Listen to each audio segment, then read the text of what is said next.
ఒక మంచి కథ. రామాపురం అనే గ్రామంలో రామదాసు అనే పిసినారి ఉండేవాడు. అతనికి ఒక పాత పెంకిటిల్లు ఉండేది. ఆ గ్రామంలో అతను మిక్కిలి ధనవంతుడైన పిసినారితనంతో ఇల్లు కట్టలేదు.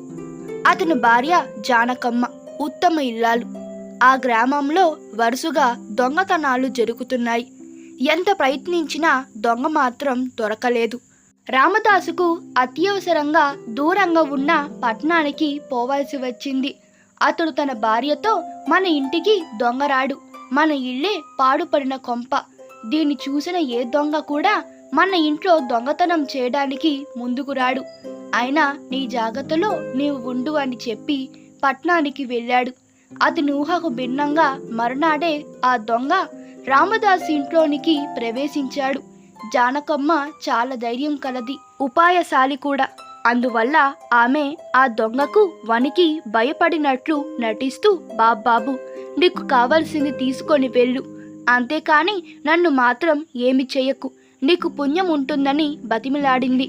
దొంగ ఏమి మాట్లాడకుండా చీరలు నగలు సర్దుకోసాగాడు. అప్పుడు జానకమ్మ, దొంగన్న, మా వారు చాలా పిసినారి, నీవు ఈ ఊళ్ళో ఎవరినైనా అడిగి ఆయన గురించి తెలుసుకో. ఆయన నాకు చేయించి ఇచ్చినవి ఈ 2 బంగారు చిన్న నగలు, ఈ కొద్ది చీరలు.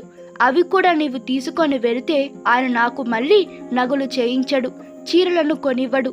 నీ సోదరిగా భావించి ఈ నగలు చీరలను వదిలిపెట్టు అని అంది. అప్పుడు దొంగ, అలాగా, అవి వదిలిపెడతాను సరే, కానీ మీ ఇంట్లో డబ్బు ఎక్కడ ఉందో చెప్పు అని గద్దించాడు.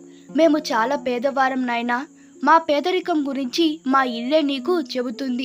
నీవు అడిగావు కనుక చెబుతున్నాను. మా వారి బీరువాలో కొంత నగదు ఉంది, నీవు తీసుకొని వెళ్ళు అని అంది.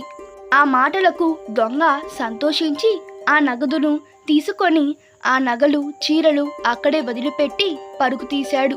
ఆ తరువాత ఇరుగు పొరుగు వారు వచ్చి రామదాసు ఇంట్లో దొంగలు పడ్డారని తెలుసుకొని అతడు ఊళ్ళో లేనందుకు విచార వ్యక్తం చేశారు. మరునాడు పట్నం నుండి వచ్చిన రామదాసు భార్యతో, మన ఇంట్లో దొంగలు పడ్డారని ఊరంతా చెప్పుకుంటున్నారు, నిజమేనా? నిన్న నేను జాగ్రత్తగా ఉండమని చెప్పాను కదా అన్నాడు. జానకమ్మ ఏమి మాట్లాడలేదు. రామదాసు కంగారుగా, ఏం మాట్లాడవు, ఏమేమి పోయాయో చెప్పు అంటూ గొంతు పెంచాడు. నా నగలు చీరలు పోలేదండి, నా మాటలకు కరిగిపోయి దొంగ వాటిని ఇక్కడే వదిలిపెట్టి వెళ్ళాడు అని అంది జానకమ్మ సంతోషంతో.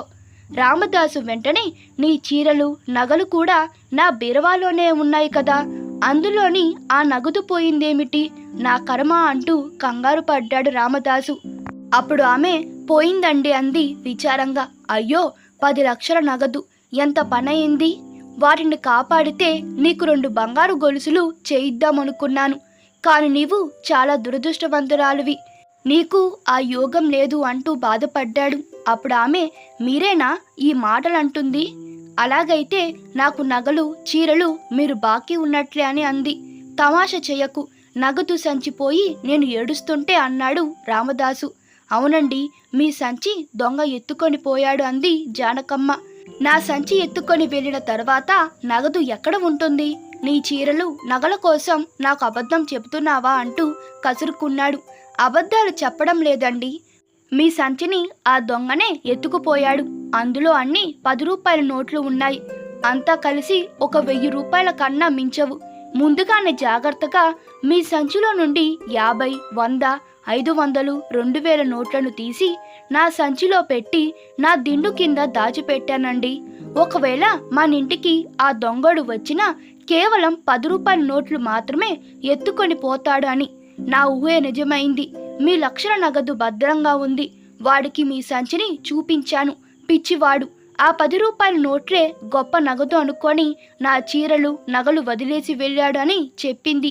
ఆపద సమయంలో భార్య ప్రదర్శించిన ధైర్యం తెలివికి అబ్బురపడ్డాడు రామదాసు.